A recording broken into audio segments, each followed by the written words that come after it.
श्री स्वामी समर्थ। तर नेहमी तुम्हाला माझी पूजा रांगोळी वगैरे आवडते, त्यासाठी मनापासून धन्यवाद।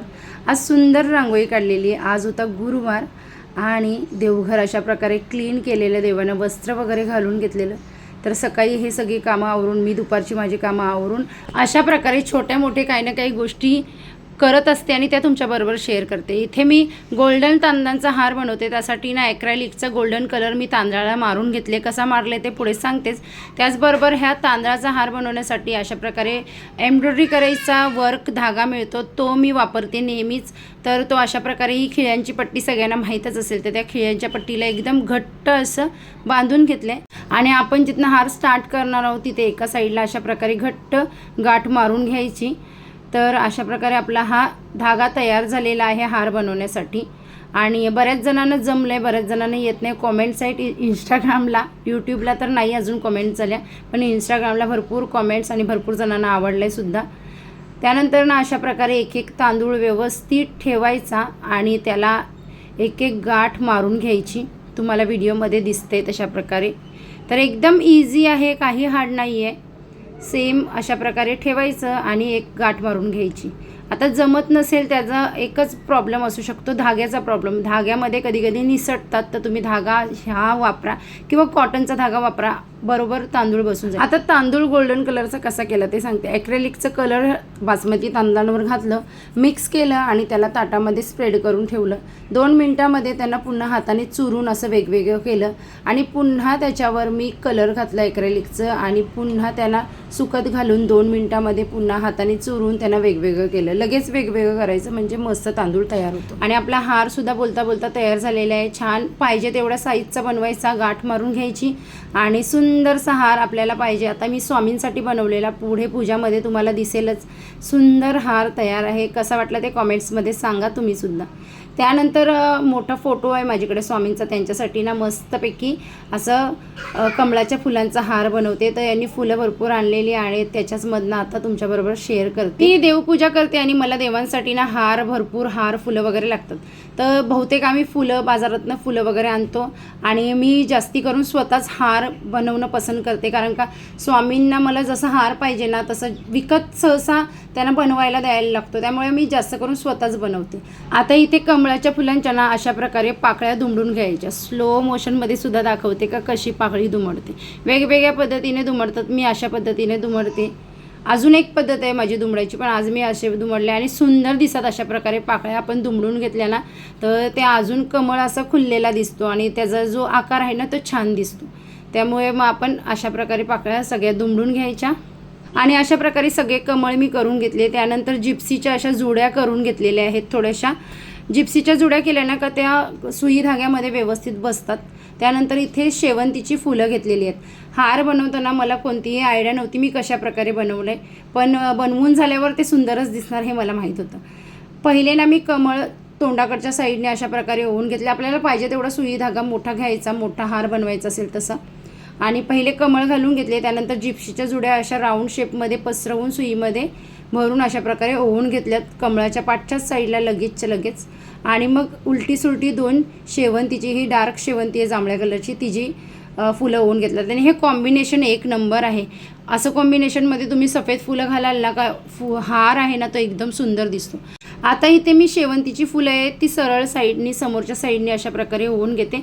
आपण दुसरी साईड बनवू ना तेव्हा आपल्याला बॅक साईडनी म्हणजे डेटाकडच्या साईडनी ओवायची आहेत, म्हणजे पहिले इकडची साईड करून घेते आणि मग दुसरी साईड करताना पण तुम्हाला दिसेल।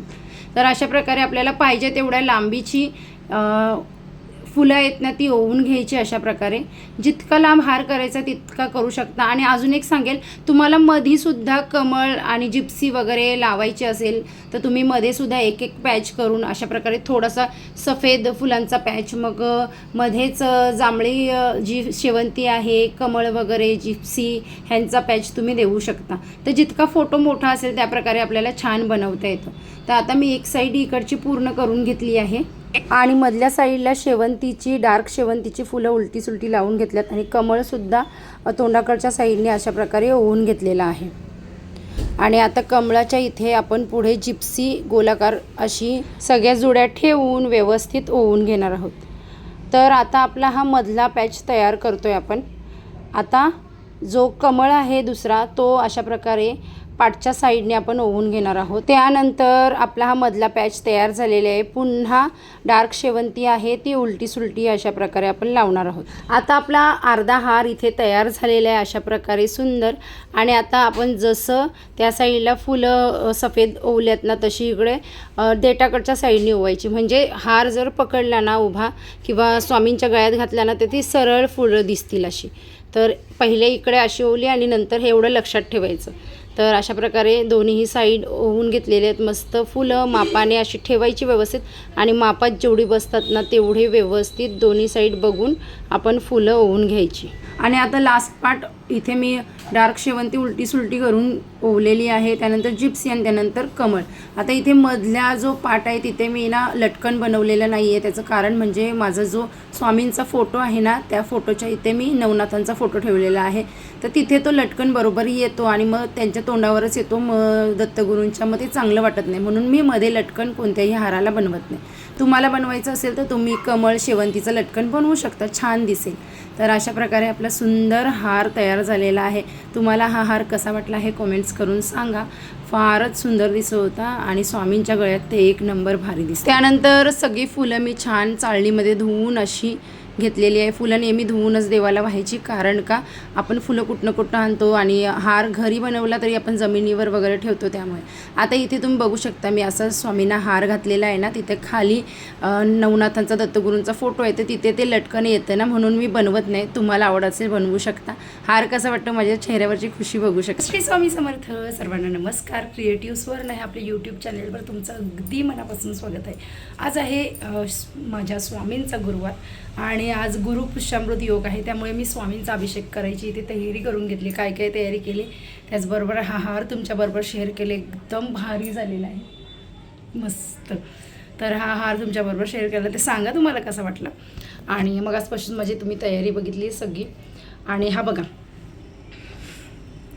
तांदळाचा हार बनवल्यावर मला हसायला येतं, तर हा तांदळाचा गोल्डन हार बनवलेला आहे मी आज, मस्तपैकी गोल्डन कलरचा। तर ते तुम्हाला कसं वाटलं सांगा। दोन्ही हार शेअर केलेला आहे, जास्त नाही आणि थोडक्यात पूजा शेअर करते स्वामींची। तर सगळी तयारी करून घेतलेली आहे आणि मस्तपैकी स्वामींना स्नान घालते। आज गुरुपुष्यामृत योग आहे, त्यामुळे स्वामींची पूजा अभिषेक करते। आणि गुरुवार आहे, गुरुवारीच येतो ना पुष्य नक्षत्र, तेव्हा गुरुपुष्यामृत योग जुळून येतो। आणि मी काय काय तयारी केली हे थोडक्यात तुम्हाला दाखवते। इथे आपले स्वामी आहेत, इथे मी आहे आणि चला। तर अभिषेकाची अशी तयारी सुंदर। इथे ना फुलं पाहिजे तेवढी घेतलेली आहेत। त्यानंतर पंचामृत आहे ना वेगवेगळं घेतलेलं आहे। हे केसरचं दूध मँगो पल्प घेतलेलं आहे अभिषेकासाठी। तर आज गुरुपुष्यामृत योगावर सुंदर असा अभिषेक होणार आणि अशा प्रकारे देवघर सजवलेलं खूप सुंदर दिसत होतं। स्वामींचं वस्त्र अलंकार असे काढून घेतलेले आहेत साईडला। सगळ्यात अगोदर ना स्वामींची मूर्ती वगैरे घेतली, स्वामी स्तवन जप वगैरे केला, संकल्प केला आणि संकल्प करून पूजा केलेली चांगली असते, पण आपल्याला जसं शक्य होतं तसं आपण करू शकतो। त्यानंतर ना अभिषेक करायला सुरुवात केली आहेच, तोपर्यंत आला श्रीयाल। मग श्रीयालला सुद्धा माझ्याबरोबर सगळं करायचं असतं, तर मग पूजा इथे करून घेतली, दिव्यांची वगैरे जी काही पूजा स्टार्टिंगला आपण करतो। आणि मी सगळी पूजा ना हे बघा श्रीयाल आलेला इथे स्वामींचं पुस्तक आहे, दिंडोरी प्रणीतचं षोडशोपचार अभिषेक वगैरे करतात तो पुस्तक आहे, त्याच्यामध्ये डिटेल माहिती आहे, तर त्याच्यामधनंच मी सगळ्या गोष्टी शिकलेली आहे। आणि याबद्दल तुम्हाला जर पुस्तकं वगैरे पाहिजे असेल तर तुमच्या जवळपास कुठे केंद्र असेल स्वामींचं तिथे चौकशी करू शकता। आणि जर माहिती पाहिजे असेल तर नेटवर मिळून जाते इझिली आपल्याला कोणतीही माहिती, तर तुम्ही तिथनं पुस्तकं वगैरे मागवू शकता। अशा प्रकारे सुंदर स्वामींचा अभिषेक मी करत होती, पंचामृताने पूर्ण केलं। सगळे एक एक उपचार देवावर वाहत होती, स्वामींवर वाहत होती। आणि श्रीयालला सगळं आवडतं आणि त्याला आवडतं म्हणून त्याला घेतलेलं मी, आवडत तर नसतं घेतलं, त्यांनी जर मला डिस्टर्ब केलं असतं तर नसतं घेतलं। त्याच्या हातनंच म्हणजे काय माहीत नाही, तो गेलेला खेळायला आणि तो लवकर आला आणि मग त्याच्या हातनंच सगळं होऊन गेलं, हे मला भारी वाटलं।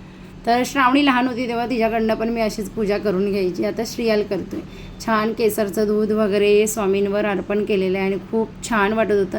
आणि पूर्ण जप करताना श्री स्वामी समर्थ, श्री स्वामी समर्थ असं करून केलेलं आहे. आता इथे आंब्याचा आता सीझन आंब्याचा आहे, तर मला त्या दिवशी उशीर झाले आहे ना आणायला, तर मग आज ती हाऊस मी पूर्ण करून घेतली. म्हणजे अक्षय तृतीयाच्या दिवशी नाही जमलं तर आज हाऊस पूर्ण करून घेतली. अशा प्रकारे आमरसाचा अभिषेक घालून घेतला स्वामींना. छान वाटत होतं सगळं बघायला. आणि हे शूट श्रावणी करते तिच्या कॅमेरामधनं, तर तिचा कॅमेरा असा दिसत होता, माझा कॅमेरा थोडा वेगळा आहे, तिचा भारी आहे बाबा. तर अशा प्रकारे सुंदर अभिषेक केला, जलाभिषेक केला आणि गरम पाण्याचं स्नान घालून घेतलं देवाला. तर सगळे षडोषोपचार उपचार असतात ना, जे आपण सगळं वाहतो तशा प्रकारे स्वामींना सगळं वाहून घेतलेलं आहे. आणि मध्ये मध्ये श्रियाल त्याला सगळं करायचं असतं, मग त्याला थोडं साईडला हो सांगितलं, बाबा आता मी मूर्तीला झाला आपला अभिषेक, आणि मग मूर्तीला स्वच्छ वगैरे करून स्थापन करून घेतलं.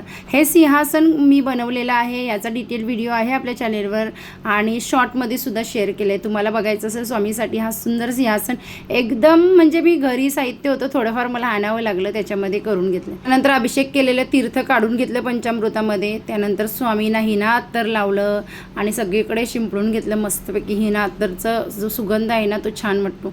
वस्त्र घालून घेतले, अलंकार स्वामींना हे मी अगोदर बनवलेले आहेत ते घातले. त्यानंतर स्पेशल आज त्यांच्यासाठी मी बनवलेलं तांदळाचं गोल्डन सोनेरी तांदळांचा हार घातला आणि खूप सुंदर दिसत होते स्वामी, खरंच छान. त्यानंतर त्यांच्यासाठी हा मुकुट आणलेला तो घालून घेतला, मस्तच वाटतो हा मुकुट घातलेला, स्वामी भारीच दिसतात. तर अशी स्वामींची सेवा केली, त्यांना फुलं सगळी वाहून दिली. जी काही फुलं माझ्याकडे अवेलेबल होती, जी आणलेली होती यांनी ना, ती सगळी फुलं वाहिली त्यांना आणि सुंदर आरती केली त्यांची. तर छान वाटलं, आज मनाचं समाधान वाटलं, मस्त वाटलं. आजची स्वामींची सेवा करून ना छान मस्तच वाटलं, एक भारी वाटलं. आणि आता मी स्वामींसाठी नैवेद्य बनवते, कारण का मी फक्त पंचामृत आणि साखरेचा नैवेद्य दाखवलेला, मला अगोदर वेळ नव्हतं करायला, त्यामुळे आत्ता आणि काही आणलेलं सुद्धा नाही, म्हणजे आहे पण आता जाऊ द्या, आता मी काय बोलू, मला जे हातात भेटलं ते नैवेद्य आता दाखवलेलं आहे. आणि आता मी बनवते आहे प्रसादाचं, म्हणजे जेवणाचं सुद्धा आणि प्रसादाचं सुद्धा. तर मी इथे आजच्या स्वामींच्या नैवेद्यामध्ये त्यांचं आवडतं पिठलं भाकरी, भात केलेलं, कोशिंबीर केलेली, कांदा आणि टॅमॅटोची, ज्यामध्ये शेंगदाणे वगैरे घालून बनवते ते, आणि ठेचा बनवलेला, आणि आंब्याचा सीझन आहे म्हणून आमरस, म्हणजे आमरस नव्हतं, मँगो शेक बनवलेला. श्रावणीला मँगो शेक खायचा होता म्हणून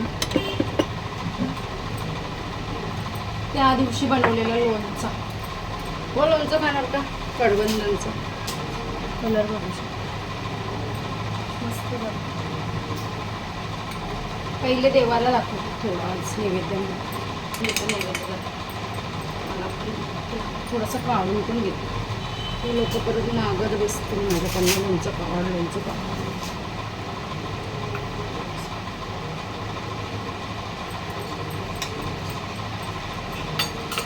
तुम्हाला दाखवते. तर अशा प्रकारे काही टेस्टी लोणचं झालेलं आहे. ह्या लोणच्याला घालून 2-3 दिवस झालेले आणि छान त्याला तेल वगैरे सुटलेलं आहे आता. आणि छान असं देवाला नैवेद्य दाखवलं आणि खूप भारी टेस्टी जेवण झालेलं आजचं. तर देवाला पहिले नैवेद्य दाखवलं आणि आम्हीसुद्धा जेवून घेतलं.